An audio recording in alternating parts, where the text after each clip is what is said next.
El Gobierno aprueba hoy la subida del salario mínimo interprofesional, subida del 8% hasta alcanzar los 1.080 euros.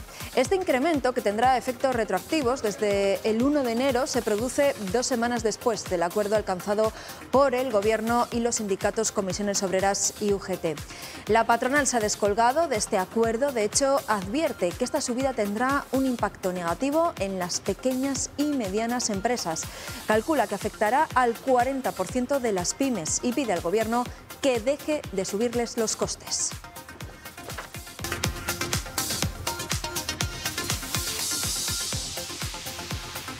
Hola, ¿qué tal? Por este tema, por la nueva subida del salario mínimo interprofesional, le vamos a preguntar a COE Castilla y León. Enseguida vamos a hablar con Ángela de Miguel.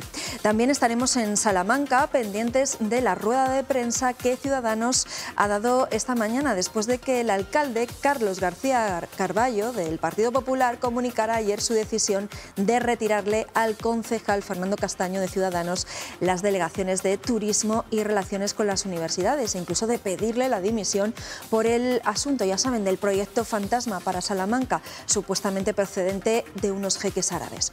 Seguimos pendientes también de la celebración del juicio en León por la muerte de 6 mineros en 2013.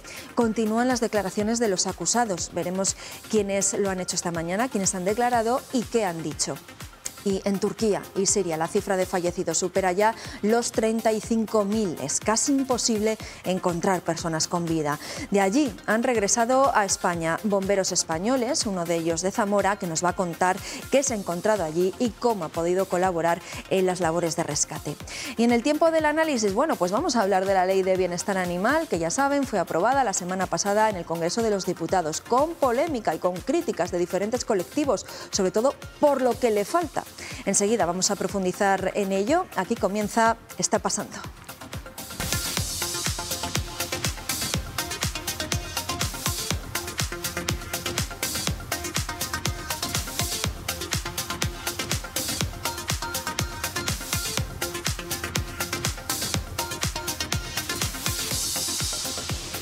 Pues comenzamos hablando del salario mínimo interprofesional, que sube hasta los 1.080 euros. Hoy aprueba ese incremento el Consejo de Ministros, Eduardo. Sí, Pilar, como dices, son 1.080 euros. Ese es a partir de ahora el salario mínimo interprofesional. El Gobierno lo aprueba esta mañana en Consejo de Ministros con carácter retroactivo a 1 de enero de este año. El Ejecutivo destaca que el SMI ha subido un 47% en los últimos 4 años, que beneficia especialmente a las mujeres y a los jóvenes y que cumple así con su compromiso de que alcance el 60% del salario medio en España. La medida afecta a unos 2,5 millones de trabajadores y fue pactada solo con los sindicatos, con la oposición de la patronal, a la que Pedro Sánchez pedía este pasado fin de semana que aplique el salario mínimo con coherencia y responsabilidad. Veremos qué explicaciones da el Gobierno en la rueda de prensa posterior a este Consejo de Ministros. Ya decimos que esta subida del 8% del salario mínimo fue acordada por el Gobierno y los sindicatos sin el apoyo de la patronal, que advierte de que esto va a afectar más a las empresas pequeñas y medianas. Es la advertencia que los empresarios hacen. Ángela de Miguel es vicepresidenta de COE Castilla y León. Ángela, buenos días. Muy buenos días. Bueno, ¿qué supone para las empresas de Castilla y León esa subida del salario mínimo? La mayoría son pequeñas y medianas. ¿Qué consecuencias va a tener para ellas? Bueno, la verdad es que el impacto más importante de lo que es la subida del salario mínimo interprofesional, como bien comentabais, está para la empresa, va a afectar sobre todo a la empresa más pequeña, que precisamente es la que más tenemos en Castilla y León. De hecho, se calcula que el salario mínimo interprofesional, esta subida va a afectar al 15% del total de las empresas en España y al 40% de la pyme. Esto nos indica que el 40% de la pyme prácticamente va a afectar a toda esta subida a las empresas más pequeñas. Y además lo hace de una manera que no va vinculado a la productividad. Generalmente en esa negociación colectiva, que es un modelo de fijación de salarios que nos ha ido muy bien en España durante todos estos años, durante muchísimos años, se tiene en cuenta cómo está el sector y cómo está también en el territorio. Es decir, la actividad que tenemos en el territorio, cómo están esas empresas en cada sector, y se va subiendo en función un poco pues, de esa productividad o de ese incremento. Sin embargo, esta subida va a afectar por igual en toda España y a todo tipo de empresas, cuando la realidad es que la subida del salario mínimo interprofesional está subiendo con cifras muy altas, ¿no? Desde el año 2016 ha subido un 65%, mientras que la productividad ha bajado en un 4,9%, la productividad en general, y la productividad por persona ocupada ha bajado un 3,6%. ¿Qué significa esto? Que al final las empresas estamos ganando menos o los beneficios de la empresa es menor por cada persona o por cada ocupado, y sin embargo el coste de los ocupados, sobre todo aquellos que tienen esos puestos con menor o más baja cualificación, ha subido un 65%. Al final, en fin, una empresa pequeñita no tiene capacidad de absorber este incremento, y ahí estamos con esas cifras que se calculan desde Cepime, que hay pues como 105.000 empleos que se han destruido por estas subidas del salario mínimo interprofesional y 150.000 que no se han creado, que eso también es muy importante. Todo lo que no se crea por esta subida, que impide a la empresa más pequeñita, sobre todo, pues poder ganar dimensión y sobrevivir. Claro, ¿esto puede poner en riesgo la viabilidad del futuro de alguna pequeña y mediana empresa de Castilla y León? ¿Cuál es un poco el efecto práctico de esta subida para ellas? Pues bueno, yo creo que cualquiera lo podemos ver en nuestras casas, ¿no? Si al final entran menos ingresos, esa bajada de la productividad del 3,6% significa que en nuestras empresas entra un 3,6% menos de lo que entraba antes de ingresos, igual que en una familia, y los gastos o alguno de los gastos se nos dispara un 65%, por mucho que las empresas, además, con ese compromiso con la inflación, estamos tratando de absorber todo lo que podamos la subida de precios, porque hay que tener en cuenta la inflación, que no solamente son los precios de los costes laborales, sino otra serie de costes. Al final, pues las cuentas no salen, y si las cuentas no salen, o nos hacemos más pequeños o tenemos que cerrar. Y no olvidemos, además, que esta subida no solamente es en la parte que corresponde al trabajador, sino también, lógicamente, en esa parte de las cotizaciones sociales, con lo cual, al final, estamos hablando de que el coste para la empresa de ese salario de 1.080 euros está en cerca de 1.500 euros, que es lo que la empresa tiene que poner por cada uno de sus trabajadores, es el coste final que le supone. Realmente, pues cuando las cifras no salen, porque ingresos y gastos tienen que estar ajustados, y desde luego los ingresos tienen que ser superiores a los gastos. Y los precios se pueden subir hasta un punto, porque si no los consumidores finales no lo vamos a poder pagar, con lo cual no compramos. Precisamente Cepime, la Confederación de Pequeñas y Medianas Empresas, era también la que pedía ligar la subida del salario mínimo a la productividad, que está bajando. ¿Su propuesta cuál sería? ¿Mantener el salario mínimo como está? ¿Subirlo menos de lo que lo sube hoy el Gobierno? ¿Qué habría que hacer, según su opinión? Nosotros lo que creemos, y desde luego ahí mantenemos lo mismo de Cepime, creemos que tiene que estar alineado un poco con la productividad. Desde COE, a nivel nacional, también hicimos una propuesta de subida inferior a la que finalmente ha acordado el Gobierno de España dentro de lo que son sus competencias, pero creemos que es muy importante que vaya ligado a la productividad, porque esa es la capacidad que tiene la empresa realmente de hacer frente a este tipo de subidas. Y desde luego también creemos que es muy importante respetar lo que es la negociación colectiva, porque sobre todo a territorios como el nuestro, como Castilla y León, donde el coste de la vida es inferior al coste de la vida que puedan tener otros lugares, como puede ser Madrid o como puede ser Barcelona, es importante ir negociando, y por eso es la negociación colectiva, cada sector, porque hay sectores que lo están pasando peor. Esto afecta mucho, ya lo hemos oído, al sector primario, a la agricultura y la ganadería, que tienen muchísimo peso dentro del PIB de Castilla y León y que es muy importante para nuestra economía, con lo cual creemos que debe dejarse el espacio a la negociación colectiva, al diálogo social, a ese acuerdo entre empresarios y trabajadores, sin intervención, en este caso, de administraciones públicas que estén fijando salarios. Para eso estamos también en ese proceso de negociación colectiva. Bueno, pues veremos cómo se desarrollan las cosas. Ángela de Miguel, vicepresidenta de COE Castilla y León, gracias por acompañarnos un día más. Muchísimas gracias a vosotros y feliz día. Igualmente. Pues una de las empresas con más solera en Castilla y León está hoy de fiesta porque cumple 130 años. Es la planta de Gullón, la galletera de Aguilar de Campoo en Palencia. Y a esta hora se celebra un acto en el que interviene en directo el presidente de la Junta. Lo escuchamos. Como en la COPE, y vuelvo a insistir, en estos tiempos en los que hay quien ataca a los empresarios, yo quiero romper una lanza en favor de los empresarios de nuestra tierra y de toda España.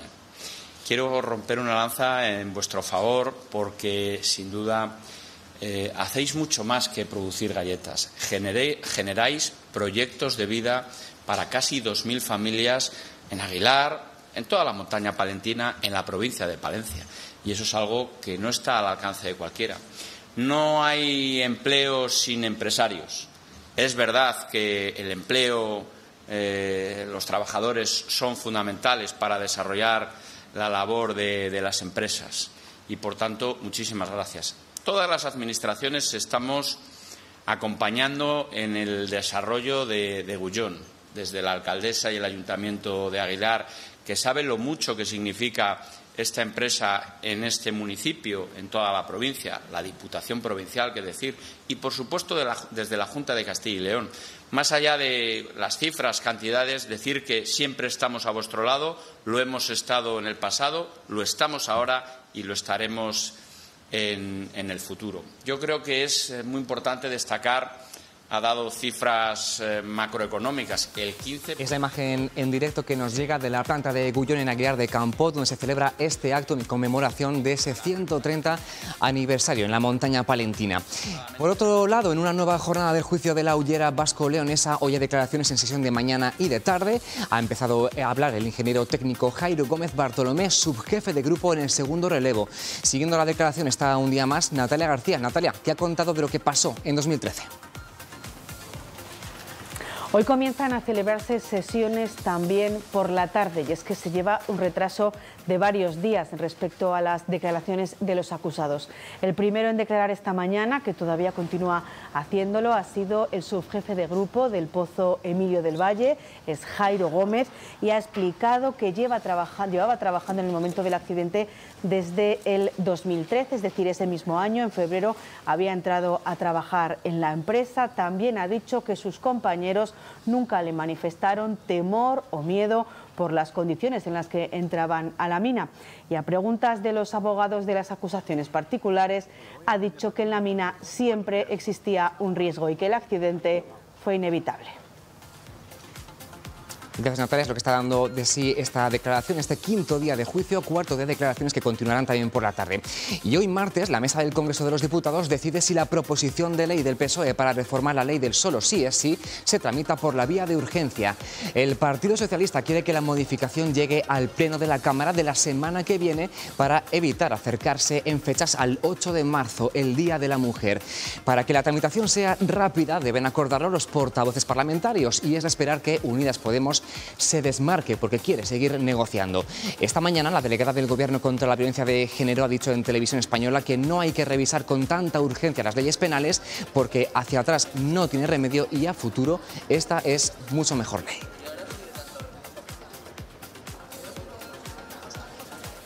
Y más de una semana después del terremoto de Turquía y Siria, encontrar víctimas con vida es casi imposible, aunque han rescatado a 4 supervivientes que llevaban 198 horas entre los escombros.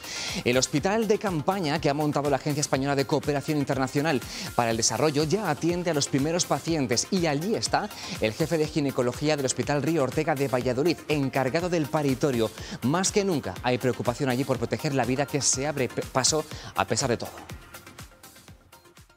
Fundamentalmente estamos viendo gestantes que tienen estrés y tienen miedo y están viniendo a hacer controles de los embarazos. Están preocupadas por cómo están sus fetos y están viniendo a consulta de ginecología. De momento hay mujeres poniéndose de parto, pero no estamos atendiendo todavía mucho parto. Luego también escucharemos a un bombero zamorano que ya ha vuelto de trabajar allí en esa zona afectada por el terremoto. Y aquí en Castilla y León, en nuestro día a día, los cuerpos y fuerzas de seguridad también pueden verse en la tesitura de salvar la vida a algún ciudadano que sufre, por ejemplo, un ataque cardíaco. En Ávila, efectivos de protección civil, policía local y bomberos llevan ya en sus vehículos desfibriladores semiautomáticos, como el que hemos visto hoy, como se quieren que Ávila sea, Elena Rodríguez, buenos días, una ciudad cardioprotegida. Así es, muy buenos días también a los que nos siguen desde casa. Pues en total son 12 los desfibriladores que se han adquirido y que ya han pasado a formar parte del equipo de Policía Local, Protección Civil y Bomberos. Van a permanecer en sus vehículos para que puedan ejercer ese servicio de manera inmediata a todos los ciudadanos que sufran una parada cardiorrespiratoria, porque aquí el objetivo es reducir ese tiempo que tarda en llegar la ambulancia para poder salvar cuantas más vidas mejor. Van a ser 5 los dispositivos como este que están viendo en sus pantallas, con los que va a disponer Policía Local, 2 bomberos y 2 en Protección Civil en sus vehículos. Es un sistema muy sencillo para que cualquiera pueda utilizarlo, y como nos están ayudando nuestros compañeros de Protección Civil, cuenta de un altavoz que nos va dando esas indicaciones, esas instrucciones que debemos seguir, y unos parches para colocar en el pecho de la persona que sufra esa parada. Además, si nos fijamos en este dispositivo, también podemos cambiar el idioma para, si en algún momento es una persona extranjera la que tiene que usarlo, también sepa cómo debe utilizarse. Pues como veis, es un aparato muy sencillo, de muy fácil utilización, que con ello vamos a conseguir salvar más vidas y reducir esos tiempos de espera hasta que llegue la ambulancia. Gracias, Elena, y buenos días. Ciudadanos más cardioprotegidos en Ávila, y proteger a los animales es el objetivo de la Ley de Bienestar Animal, aprobada por el Gobierno hace unos meses, por el Congreso la semana pasada, y no exenta de polémicas como las que vamos a analizar a continuación. Pilar. Sí, Eduardo, bien dices. La semana pasada el Congreso de los Diputados aprobaba esa nueva ley de bienestar animal. Falta aún que pase por el Senado, pero no se espera que se produzcan cambios. La nueva norma establece modificaciones con respecto a lo que hay ahora mismo, pero se han quedado muchas cuestiones sin abordar según las asociaciones animalistas. Una de las cuestiones más polémicas, al menos la que más ha acaparado titulares, es la exclusión, ya saben, de los perros de caza de esa ley. Hoy analizamos esta nueva norma y lo hacemos con Inés Sanz, que es secretaria general del Sindicato de Veterinarios de Castilla y León. Inés, encantados de que estés con nosotros. Gracias. Bueno, primero agradeceros el hecho de que nos hayáis invitado, bueno, como representantes, una organización sindical profesional, para que demos nuestro punto de vista respecto a esta ley tan controvertida. Pues ahora enseguida vamos a hablar de ello. Voy a presentar al siguiente invitado. Se llama Alejandro Martínez y es el director de comunicación de la Federación Española de Caza. Alejandro, gracias por estar con nosotros. ¿Qué tal? Muchas gracias a vosotros por contar con la visión de la Federación Española de Caza y de los cazadores. Iba a estar con nosotros Santiago Iturmendi, del presidente de la Federación de Caza de Castilla y León, pero no ha podido ser, así que contamos con la colaboración de Alejandro Martínez. Y también está con nosotros, también por videoconferencia, Eva Ramos, que es la asesora jurídica de PACMA, el Partido Animalista. Eva, gracias por estar con nosotros. Hola, buenas tardes. Gracias a vosotros por contar con PACMA. Bueno, pues como siempre hacemos, vamos a ver cuáles son las principales novedades de esta ley, no exenta de polémica, como tú decías, Eduardo. Y como recordaba hace un momento, el Gobierno aprobó el anteproyecto de ley en el mes de agosto y desde el principio mantuvo un tira y afloja entre los socios por esta norma que parte del Ministerio de Derechos Sociales y Agenda 2030 de Unidas Podemos. El pasado jueves salió adelante en el Congreso y ahora seguirá su tramitación en el Senado. Y para llegar hasta ese punto, Podemos ha tenido que renunciar a la que era una de sus líneas rojas. Luego lo veremos, los perros de caza. Pero la Ley de Bienestar Animal quiere acabar, como decíamos, con el maltrato de los animales. En España hay unos 29 millones de mascotas y en el 30% de los hogares hay alguna. Una de las novedades de la ley es, por ejemplo, que quien tenga o quiera tener perro deberá hacer un curso gratuito, del que no se sabe mucho más. Falta bastante concreción en general en la norma. También desaparece la categoría de perros potencialmente peligrosos, que cambiará por un test de sociabilidad. Estará prohibido tener en casa ciertas mascotas, también aún por concretar, pero generalmente las que son difíciles de cuidar o que amenacen el ecosistema. Esto incluye, por ejemplo, ratones, conejos, tortugas, erizos o reptiles. No podrán estar sin supervisión más de 3 días por lo general, 24 horas en el caso de los perros. Las tiendas de mascotas pues ya no podrán vender perros, gatos ni tampoco hurones u otros animales que también están por definir ya en una lista concreta. Deberán ser esterilizados todos los gatos y los perros entregados en adopción, y para tender al sacrificio cero, otro objetivo de la ley, deberá estar muy justificado, como por ejemplo problemas de salud que no se pueden resolver. Hay multas de entre 500 y 200.000 euros según la gravedad de las infracciones.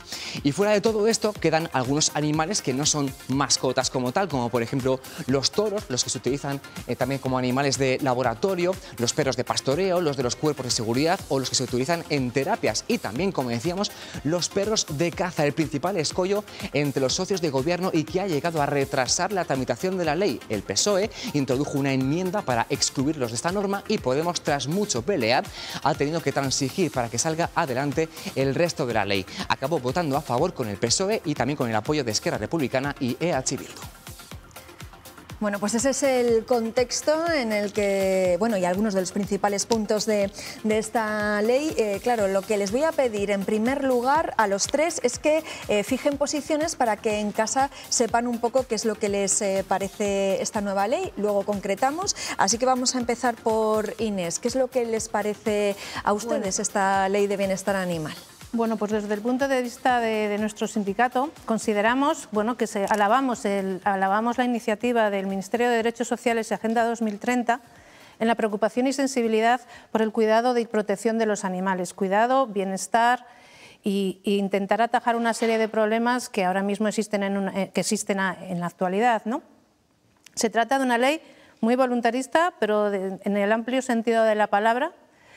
Y está hecha con el corazón, muy sentimental, muy afectiva.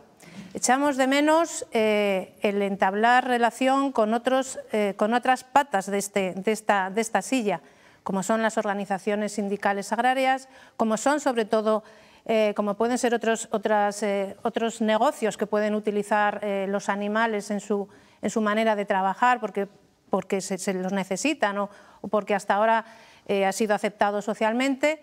A los veterinarios, por supuesto, en los que no se hace prácticamente mención a nosotros y que somos realmente los técnicos, tanto en etología como en comportamientos, como peritos, etcétera, etcétera. Y sin nosotros, pues difícilmente una ley que habla de animales puede estar bien establecida. Por otra parte, habla de animales en general. La ley dice, ley de protección, derechos y bienestar de los animales. En este grupo de animales hay una variedad infinita de animales, porque está desde el animal perfectamente domesticado, que lleva con nosotros viviendo miles de años, como es el perro, pasando el gato, que es un animal con un comportamiento completamente diferente al del perro, muy individualista, que no obedece, con carácter general y que tiende a la independencia de una manera incontrolada, con otros animales que son exóticos y que nuestra relación con ellos es puramente accidental. Entonces, les confiere también, lo define como seres dotados de sensibilidad. Creemos que es una inexacta traducción de lo que sería, y que nosotros entendemos mejor, que sería seres sensibles. Sí. Ahora vamos a seguir profundizando, porque yo creo que ya ha empezado Inés a entrar en materia. O sea, un poco la posición, por resumirlo de alguna manera, es que alaban el hecho de que se haya hecho una ley de bienestar animal, pero hay cosas que no se han concretado, hay carencias. Muy bien. Vale, pues fijada esa posición de Inés como secretaria general del Sindicato de Veterinarios de Castilla y León, Alejandro, ¿qué le parece a la Federación Española de Caza esta ley de bienestar animal? Bueno, en primer lugar, hay que destacar que desde el comienzo de esta tramitación no se ha contado con los sectores a los que afecta la ley. Voy en línea de lo que ha dicho la compañera del Colegio Veterinario. Al final, desde el comienzo de esta tramitación no se ha contado ni con cazadores, ni con agricultores, ganaderos, que les afecta también por los perros de ganado.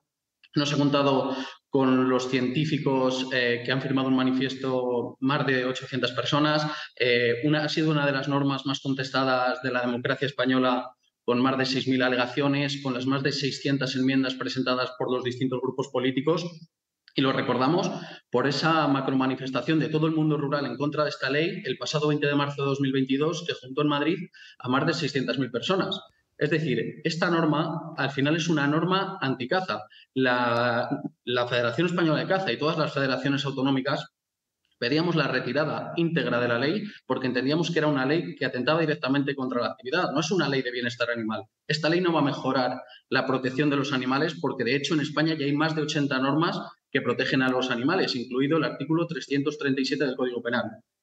En este punto en el que estamos ahora, en el que la ley ha salido adelante con la exclusión de la caza, nosotros lo valoramos positivamente porque, como decimos, si la ley te dice que tienes que enseñar a tu perro a no hacer daño a otros animales, al final eso es una prohibición encubierta de la caza. Si la ley te dice que todos nuestros perros deben de llevar un collar GPS, imaginaros una reala formada por 50 perros, el gasto de ese realero para poder seguir cazando. Si la ley te dice que tenemos que tener nuestro perro en el entorno familiar, desaparecerían las residencias caninas, por ejemplo. Además, la ley prohíbe, de hecho, de facto, actividades de caza como son el silvestrismo o el tiro al pichón. Pero ¿no quedamos que esto era una ley de mascotas, una ley de bienestar animal?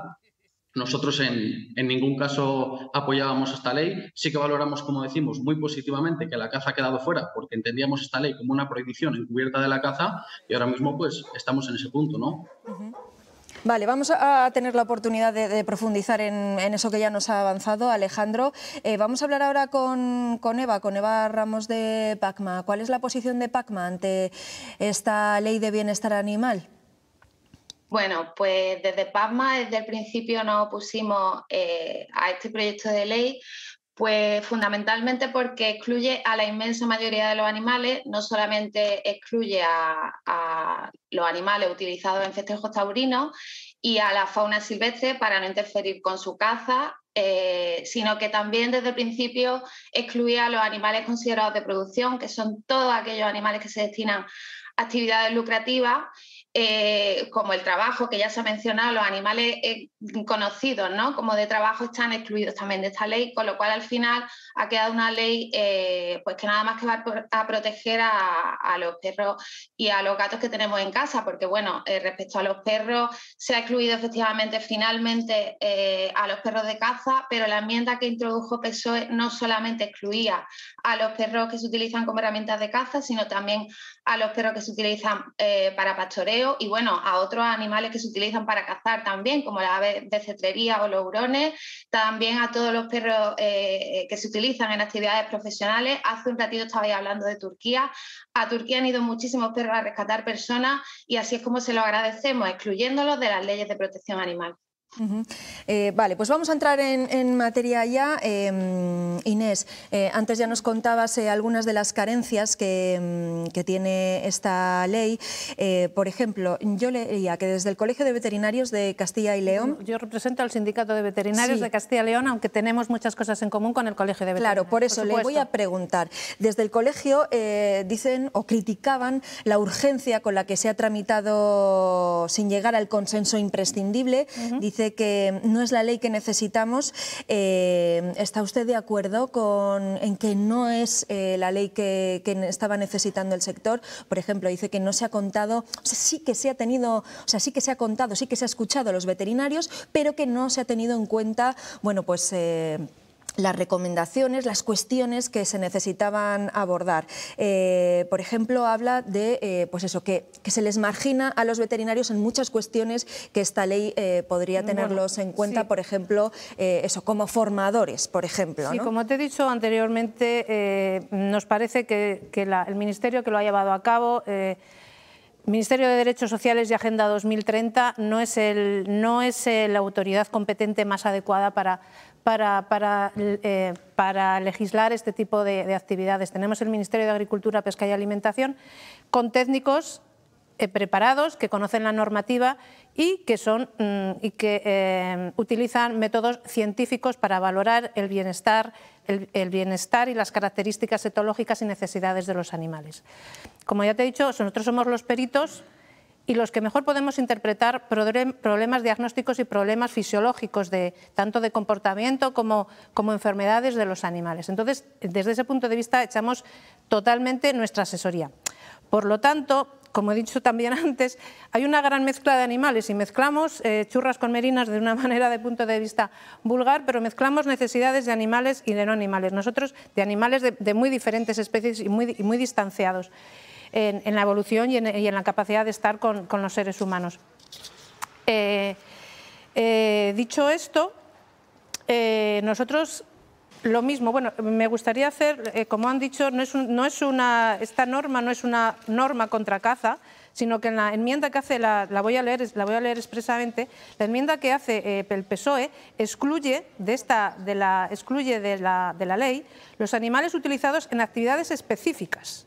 Y en estas actividades específicas incluye las actividades deportivas reconocidas por el Consejo Superior de Deportes, las aves de cetrería, los perros pastores y de guarda del ganado, así como los utilizados en actividades profesionales dedicados a una actividad o cometido concreto realizado conjuntamente con su responsable en un entorno profesional o laboral, como los perros de rescate, animales de compañía, utilizados en intervenciones asistidas o los animales de fuerzas y cuerpos de seguridad del Estado. Igualmente quedan excluidos los perros de caza, realas y animales auxiliares de caza. Todo ello se regula y quedará protegido por la normativa vigente estatal, autonómica, correspondiente, que les sea de aplicación al margen de esta ley. Por lo tanto, no es un tema solo de animales de caza, son animales de perros, en este caso, de perros o de otros animales, pues también incluimos la cetrería, actividades específicas, animales de trabajo. Entonces, eso creo que hay una gran diferencia entre los animales domésticos, propiamente domésticos, que van a vivir con nosotros, que con los animales que van a tener una utilidad para el humano, que van a... O sea, que debería haberse hecho una diferenciación entre unos animales y otros. Sí, totalmente, sí. Porque eso va a dar lugar a mucha controversia y va a dar lugar a que la sociedad no va a entender la diferencia entre las necesidades y las exigencias que vamos a pedir a unos individuos y a otros. Cada animal va a estar adaptado a su medio. Un perro, por supuesto, un perro de compañía, no puedes imaginar que lo puedes dejar con unas ovejas en el monte, pero un mastín es su función y él está perfectamente contento y encantado de estar en esas condiciones. Entonces, esas necesidades no se pueden ser las mismas para un animal de caza, que aunque sea una actividad peligrosa para él se muere por cazar. Que con un animalito que le tenemos en casa. Entonces las necesidades, y ahí me parece que es una mala postura de la ley, que todos los animales no son iguales. Me parece, Eva, no sé, tiene que decir algo al respecto sobre esto que está contando Inés. Cuénteme. Sí. Bueno, en España no es que no hayamos tenido una ley de protección animal, de hecho tenemos 17 leyes autonómicas. La problemática, y por eso llevamos muchos años pidiendo una ley de protección animal, es precisamente unificar esa legislación autonómica. Ninguna legislación autonómica de protección animal, algunas datan de 1992, por ejemplo la de Cantabria, la de Andalucía 2003, bueno, en fin, son leyes que desde hace décadas están vigentes. Ninguna jamás en la historia de este país ha excluido a los perros de caza. Es decir, las mismas obligaciones que se le piden respecto al bienestar y las condiciones de tenencia de los perros a cualquier propietario, efectivamente se le están exigiendo a los cazadores, se le han estado exigiendo durante estas décadas. Entonces, es totalmente, y es un retroceso de consecuencias ahora mismo incalculables, que se excluya a los perros de caza y estos animales, por ejemplo, pues lo que se está diciendo, actividades deportivas, profesionales, que nunca han estado excluidos de las leyes de protección animal. Es incomprensible que precisamente una ley que se supone que se aprueba para unificar la legislación autonómica, lo que haga precisamente es retroceder, ¿no?, respecto a esa legislación autonómica, que, como digo, hay algunas leyes que tienen 30 años ya. Entonces, es totalmente incomprensible, vamos, es que nosotros no damos crédito a lo que ha sucedido. Eva, porque en este caso, por ejemplo, claro, si entra en contradicción la ley estatal con la ley autonómica, supongo que primará la ley estatal. Bueno, habrá que ver, porque ahí hay un conflicto puede haber un conflicto de competencia. Podría explicaros, lo que pasa que, bueno, sería muy largo, pero digamos que, por resumirlo mucho, sin entrar en el detalle, el Estado tiene la capacidad de legislación básica, digamos, y ya a partir de ahí las comunidades autónomas de desarrollo.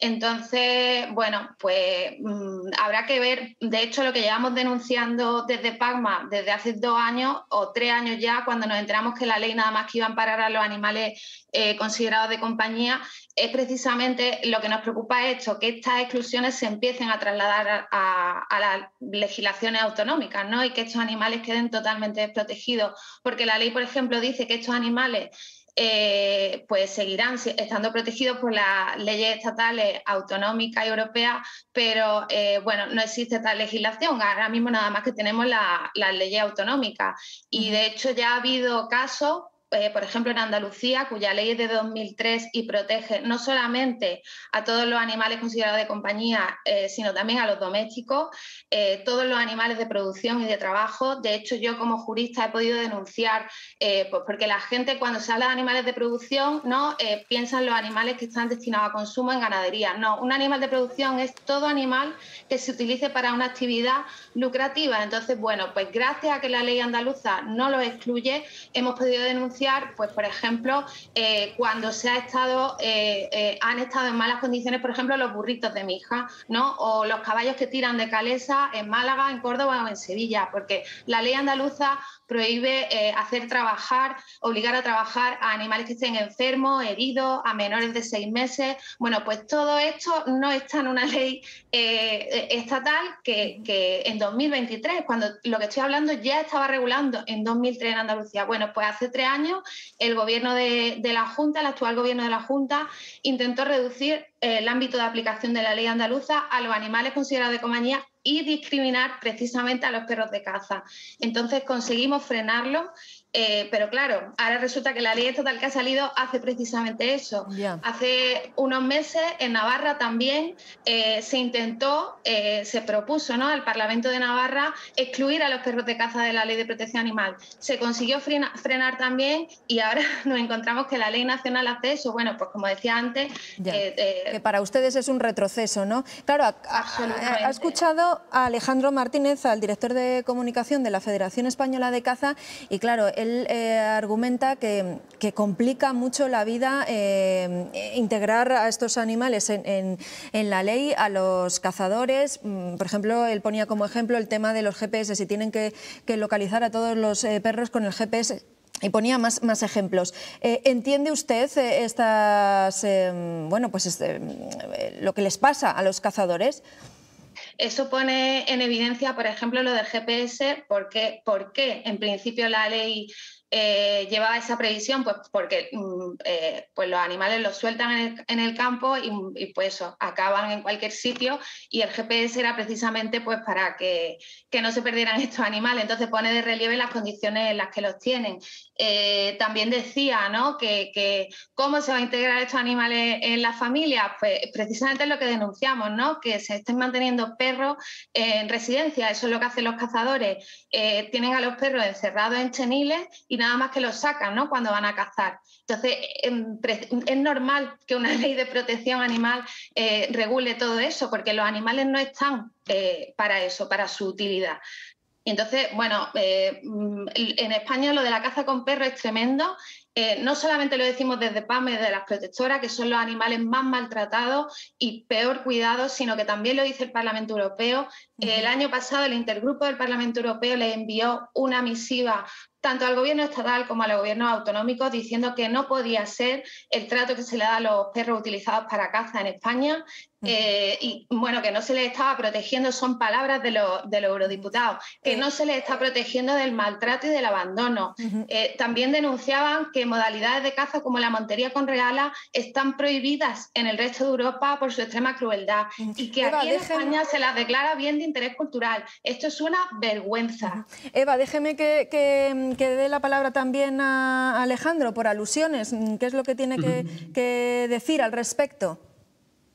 Pues bueno, lo primero de todo es que el Parlamento Europeo no ha dicho nada. Esa frase que dice, esa petición que dice la asesora de PACMA es completamente mentira, porque la persona que hizo esa declaración era presidenta del Intergrupo de Bienestar de los Animales, que era un animalista que es de las que financia entidades animalistas como PACMA.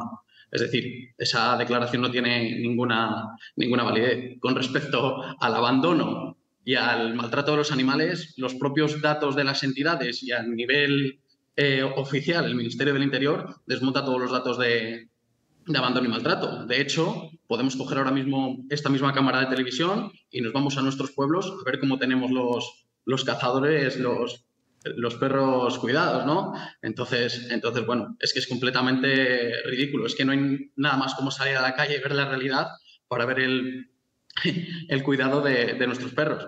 Con respecto a la ley, por supuesto que esto es una ley anticaza. Si es que es como decimos, si tú al final le enseñas a un perro, aunque a que no persiga, a que no haga daño a otro animal, es que se prohíbe la caza, que es uno de los objetivos que tiene PACMA, y por eso asistió a las manifestaciones contra la caza del pasado domingo.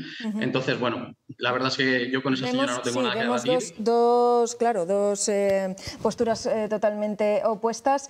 Inés, al respecto sobre... Ahora le doy la palabra, Eva, al respecto sobre esto, ¿qué opina usted? La representante de PACMA, yo alabo la intención de unificar, como bien has dicho, todas las normativas nacionales que están muy dispersas y hacer una ley nacional de protección de los animales en general, animales de compañía.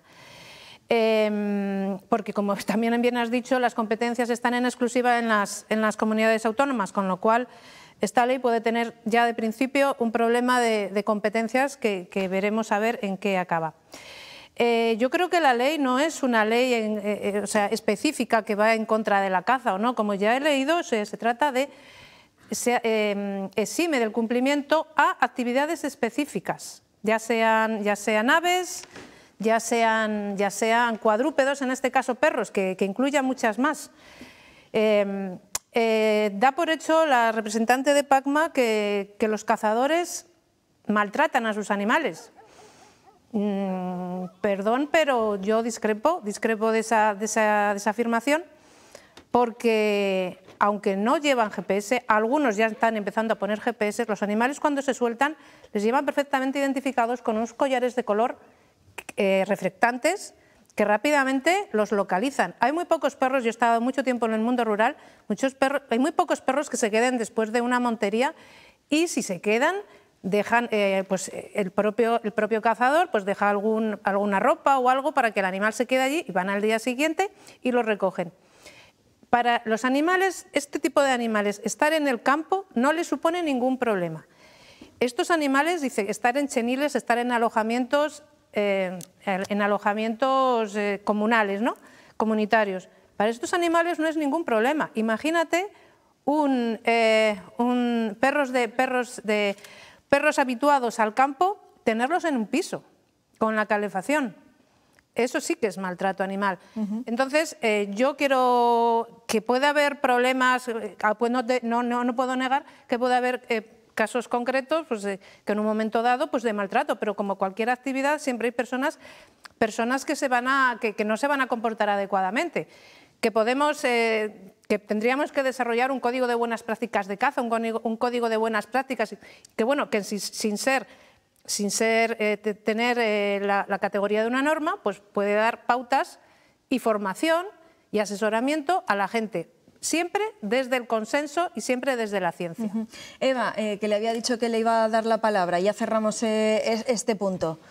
Sí, bueno, tendría que decir muchísimas cosas, pero voy a intentar limitarme a lo básico. El representante de la Federación de Caza ha dicho que no fue el Parlamento Europeo. El intergrupo es el Intergrupo de Bienestar Animal del Parlamento Europeo. Las personas que lo componen son eurodiputados, y bueno, la barbaridad que ha dicho de que están financiados por PACMA y por otras entidades es que, vamos, es ridículo. Después, respecto a las estadísticas y de ver las estadísticas, ¿qué estadísticas? Si precisamente una de las necesidades de por qué necesitamos una ley de protección animal es un registro nacional, ni siquiera tenemos un registro nacional. Las estadísticas que tenemos son los datos que proporcionan las protectoras.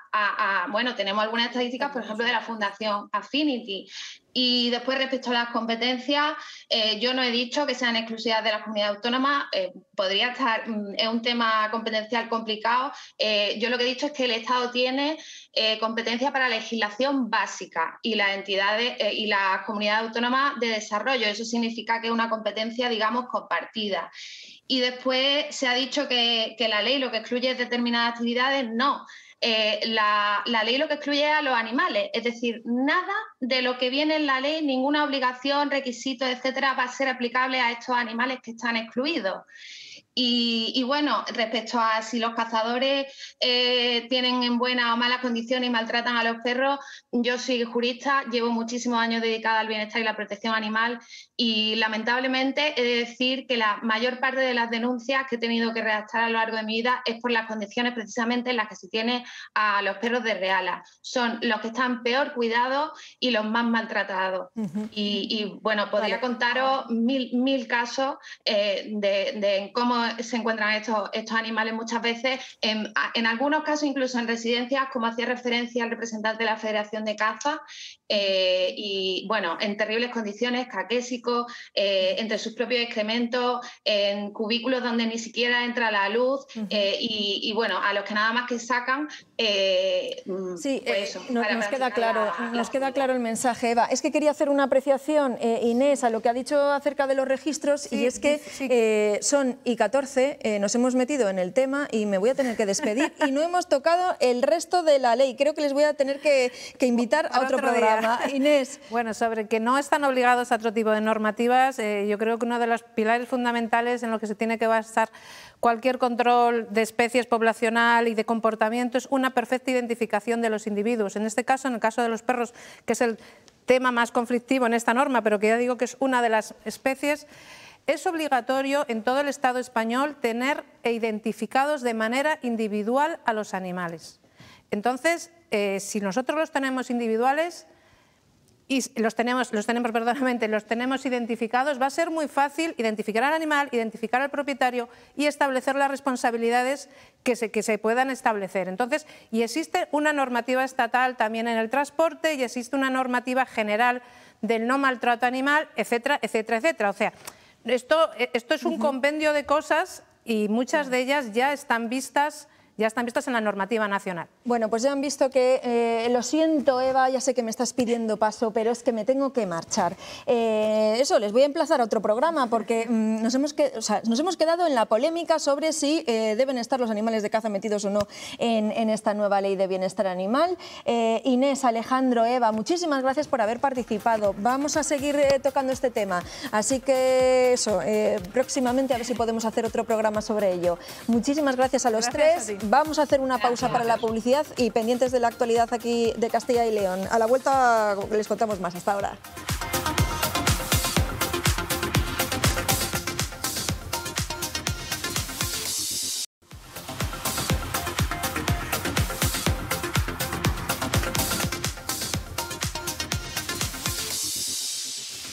Seguimos aquí en Está Pasando y estamos muy pendientes de lo que ha dicho Ciudadanos Salamanca, de esa rueda de prensa que ha dado esta misma mañana después de que el alcalde Eduardo, le retirara la confianza y las tareas al concejal Fernando Castaño. Cuéntanos. Y te adelanto que el partido no comparte que le pida esa dimisión. Les recordamos que esta es otra consecuencia de la visita de los supuestos jeques a Salamanca.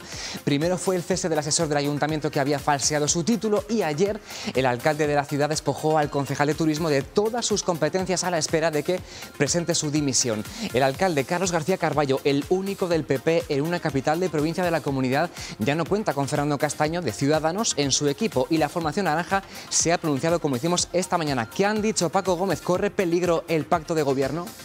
¿Qué tal? Buenos días. Sigue subiendo el tono de los reproches en el Ayuntamiento de Salamanca después del estallido del Peace City Wall. Volvemos al lugar donde todo ocurrió, el Palacio de Congresos, donde se dieron cita todos los supuestos inversores, los supuestos jeques que venían a traer miles de millones a Salamanca. Eso acabó de la peor manera posible y sigue teniendo consecuencias. El alcalde de Salamanca ha cesado al concejal de Turismo y Relaciones con las Universidades, Fernando Castaño, de Ciudadanos, asegurando así que es el único responsable de lo ocurrido en todo este escándalo.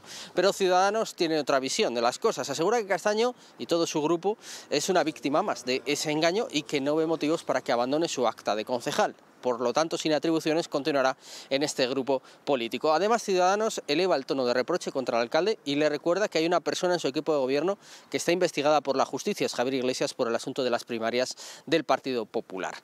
Y enfrente está la oposición, que mantiene para este viernes un pleno extraordinario convocado a sus expensas, con sus votos, en el que va a pedir la creación de una comisión de investigación. Y también va a insistir en que es necesario que el alcalde dimita para recuperar, dicen, la dignidad institucional de Salamanca. Pero realmente aquí se está poniendo en tela de juicio a nuestro compañero Fernando cuando podemos y tenemos la posibilidad de ir a una comisión de investigación que nos dé una explicación por qué pide el acta. Si ha cometido un delito Fernando Castaño, que lo ponga de manifiesto. Y si no ha cometido nada, pues creemos que es excesivo para lo que realmente tiene dentro de su partido. No creo que al alcalde de la ciudad le obligaran a sacarse esta foto, firmando un protocolo con los responsables de la organización del Peace World. ¿O es que al alcalde de la ciudad alguien le obligó a ponerse en esta foto? Entiendo que no. Debería dar explicaciones. Pues ya ven que el asunto va a seguir coleando. Y otro conflicto que también continúa es el de los letrados de la Administración de Justicia. Ya llevan 2 semanas, es la tercera, de huelga indefinida. La actividad en los juzgados se ha paralizado hasta un 60%. En todo el país calculan que se han suspendido 134.000 juicios y hay más de 12.000 demandas paralizadas pendientes de reparto y 500 millones de euros sin entregar.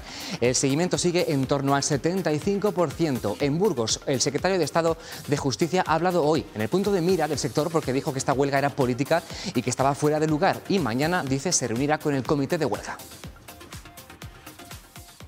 Con unas reivindicaciones que vienen desde el año 2009 y que llegamos al año 2023, se han declarado en huelga general ahora en 2023, cuando ha sido la vez que más veces se ha reunido el Gobierno y el Ministerio de Justicia con los letrados y la vez que han tenido más incrementos económicos en sus retribuciones.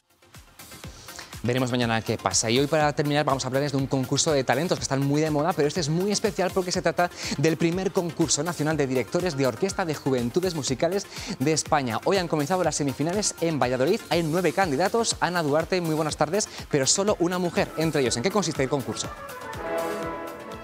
Muy buenas, Edu. Pues hoy han comenzado esas eliminatorias del primer concurso nacional de dirección de orquesta de juventudes musicales de España. Y me encuentro con Julia Cruz porque ha sido la primera en pisar este escenario de la Sala Sinfónica de aquí del Auditorio Miguel Delibes.